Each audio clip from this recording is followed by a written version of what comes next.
Ayan, magandang gabi po mga kapatid na guro. Ako po si Benjo Basas ng Teachers Trinity Coalition. Ngayon ay Sabado. Shoutout muna sa Parañaque National High School. Kasama ko kahapon yung inyong principal, Sir Jerry Lumaban, na founding member din ng TDC. Balikan ko lang para meron tayong closure no, tungkol dito sa usapin no, ng appointment o designation doon sa ating mga guro no, bilang support staff ng electoral board. No. Noong March 12, pinag-usapan natin po ito no, sa COMELEC with Chairman Garcia. No? At kumbinsido naman siya no, na tayo no, ay nasa tamang disposisyon no, na dapat priority rin no, ang mga guro doon sa appointment sapagkat ito ay bahagi ng election tasks or election duties. No? Na ayon po sa ESRA, Election Service Reform Act, no, ay dapat mga teacher ang priority. Bagamat ito ay optional na, hindi na kagaya nung unang panahon na ito ay compulsory. No? Sabi niya, siguro magandang sumulat kayo sa amin ano, para magkaroon kami ng basis no, for our decision. At sumulat naman tayo, no? Dated March 12, at sumagot naman yung COMELEC. No?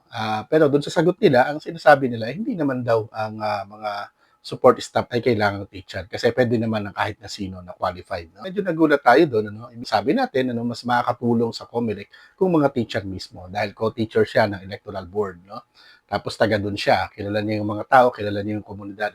Kaya sumulat po ulit tayo sa COMELEC noong March 26 at noong March 28 ay nakatanggap tayo ng sulat muli o ng sagot mula sa Office of the Executive Director, Attorney Rafael Olanyo.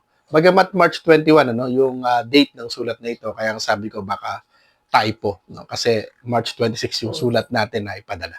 Anyway, no, ang issue diyan ay okay na, no, ang COMELEC. At doon sa isang panayam, no, kung hindi ako nagkakamali, March 30, diyan sa teleradyo, no, kung saan ay binabanggit ko ang itong mga usapin na ito ay nandun din pala si Chairman Garcia ng live, no? At sinagot niya kaagad ito. At sinasabi niya nga na dapat hindi lamang mga EB ang mga public school teachers ang priority, kundi pati doon sa support staff sa EB at support staff doon sa DESO. Sir Benjo, andito na sa linya natin si Attorney George Erwin Garcia, ang chairman ng COMELEC.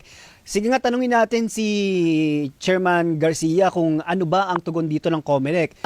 Chairman, anong sagot nyo doon sa panawagan po ng Teachers Dignity Coalition?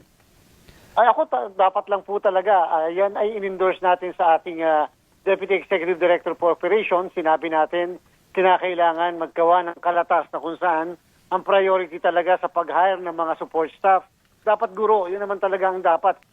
Sumusuporta po ako dyan na dapat ay priority ang pag-hire ng ating mga guro bilang support staff na tutulong sa mga guro sa loob ng presinto mismo at yung support staff din na tutulong sa mga DESO, yung mga principal natin. Lalabas sila ng kalatas, no? That's according to Chairman Garcia, no?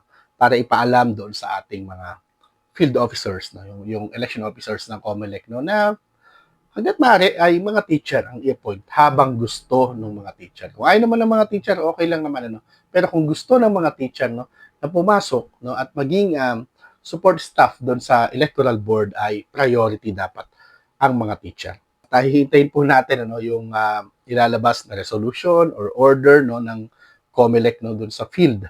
Alinsunod no, doon sa sagot sa atin ni Deputy Executive Director for Operations, no, Attorney Rafael Olanyo. Ayon din ano, sa pahayag at commitment sa atin ni Chairman Garcia. Yun lamang po. Again, magandang Sabado ng gabi at mabuhay po tayong lahat. Sorry, talagang hindi ako nakapag-video kanina dahil natulog ako maghapon. Thank you. Kamay ang sinang ng bukas, taglay ng bawat isa.